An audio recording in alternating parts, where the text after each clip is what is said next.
Huwag tayo advanced mag-isip. Lahat ng mga spekulasyong ito, pananakot at conspiracy theories ay matutuldukan at mabibigyang linaw kung bubuksan na natin ang debate sa Prevention of Adolescent Pregnancy Bill sa plenaryo na mahigit 1 taon na naming hinihintay. Nakikinig kami sa lahat ng agam-agam tungkol sa Senate Bill No. 1979. Pero ang angkop na lugar para bigyang linaw ang nilalaman nito ay sa period of interpellation at period of amendments at hindi sa viral video, Facebook at social media.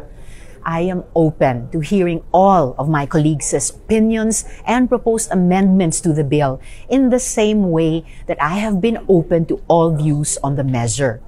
Kung may kailangang baguhin, pag-usapan natin sa tamang oras at lugar. At yan ay walang iba kundi sa plenaryo ng Senado. Sinasabi sa Prevention of Adolescent Pregnancy Bill na ang Comprehensive Sexuality Education o CSEI guided by DepEd and international standards. Ibig sabihin, gagamiting gabay lang kung makakatulong sa kapakanan ng kabataan.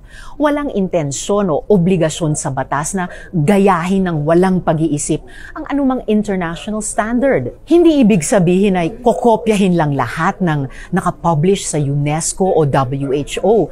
Siyempre kung may nakasaad dyan na hindi akma sa konteksto at kultura ng Pilipinas, siyempre hindi yan gagamitin. Common sense po iyan.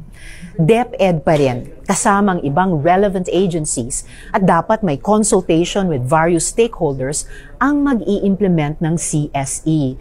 Hindi kung sino-sinong international body. Wala pong magdidikta sa ating gobyerno kundi tayong mga Pilipino.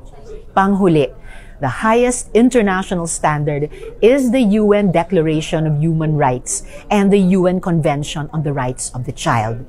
Proteksyon at kalinga para sa mga bata ang pangunahing layunin.